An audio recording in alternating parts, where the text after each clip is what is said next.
رب لك الحمد كما ينبغي لجلال وجهك وعظيم سلطانك. قال الله تعالى في القرآن المجيد والفرقان الحميد وأنتم عاكفون في المساجد.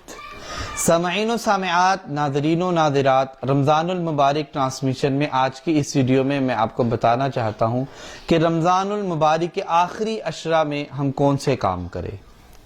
سب سے پہلے اگر اللہ تعالی ہمیں توفیق دے اور اسی طرح ہمارے لیے آسانی ہو تو ہمیں رمضان المبارک کے آخری عشرے میں اعتکاف کرنا چاہیے.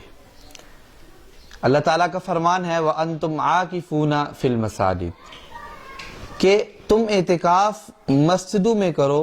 یہاں پہ ایک بات کہنا چاہتا ہوں، وہ مرد ہو یا خواتین ہو، دونوں کے لیے اعتکاف کی جگہ مساجد ہے.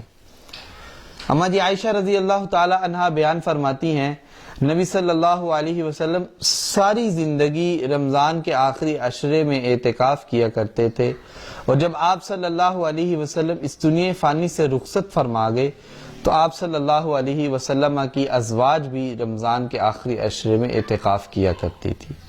اس حدیث مبارکہ سے ہمیں پتہ چلتا ہے اگر اللہ تعالی ہمیں توفیق عطا فرمائے اور ہمارے لیے آسانی ہو تو ہمیں بھی رمضان المبارک کے آخری عشرے میں اعتکاف کرنا چاہیے. اور اس اعتکاف میں جو ہم نے دوسرا اہم کام کرنا ہے وہ یہ ہے کہ ہم نے طاق راتوں کے اندر لیلۃ القدر کو تلاش کرنا ہے. اب طاق راتیں کون سی ہیں؟ 21، 23، 25، 27 اور 29. یہ 5 راتیں طاق راتیں ہیں، اور انہی 5 طاق راتوں کے اندر ایک رات لیلۃ القدر کی ہوتی ہے، اور جس کی فضیلت اتنی ہے کہ اللہ تعالیٰ نے قرآن میں کہا لیلۃ القدر خیر من الف شہر.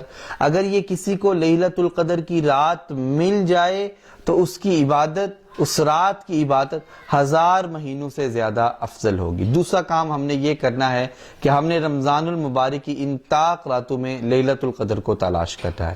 تیسرا کام ہم نے خوب اللہ تعالیٰ کا ذکر کرنا ہے. سبحان اللہ، الحمدللہ، اللہ اکبر، لا حول ولا قوة الا باللہ، استغفر اللہ واتوب الیہ، رب اغفر لی وتب علی انک انت التواب الرحیم، سبحان اللہ العظیم وبحمدہ، لا الہ الا اللہ وحدہ لا شریک لہ، لہ الملک ولہ الحمد وہو علی کل شیء قدیر، معوذتین، سورۃ الفاتحہ، آیت الکرسی. اس طرح کی دیگر تمام جو ذکر اور اذکار ہیں اور دعائیں ہیں اور وہ مسنون ہیں وہ بھی ہم نے اس عشرہ کے اندر کرنی ہے. چوتھا کام ہم نے یہ کرنا ہے کہ ان طاق راتوں میں کے اندر ہم نے اللہ تعالیٰ کے قرآن کی تلاوت زیادہ سے زیادہ کرنی ہے. ایک حدیث آپ کے سامنے پیش کروں گا. نبی صلی اللہ علیہ وسلم نے فرمایا قرآن کریم کا ایک حرف پڑھنے سے اللہ تعالیٰ 10 نیکیاں نامہ اعمال میں لکھ دیتے ہیں. اور آپ صلی اللہ علیہ وسلم نے پھر مثال دے کر سمجھایا الف لام میم. یہ ایک نہیں بلکہ 3 حرف ہیں. جو ایک بندہ اللہ کی رضا کے لیے الف لام میم پڑھتا ہے، اللہ تعالیٰ اسے الف کی علیحدہ نیکی، لام کی علیحدہ نیکی اور میم کی علیحدہ نیکی عطا فرماتے ہیں. یعنی کہ اس سے 30 نیکیاں اللہ تعالیٰ نامہ اعمال میں لکھ دیتے ہیں. تو ہم نے یہ 4 کام، چوتھا کام یعنی کہ قرآن کی تلاوت ہم نے کثرت سے کرنے کی کوشش کرنی ہے. انشاءاللہ العزیز اگلی ویڈیو میں ہم اسی حوالے سے مزید گفتگو کریں گے. رمضان المبارک ٹرانسمیشن میں میرے ساتھ رہیے، ہر روز ایک نئے پیغام کے ساتھ.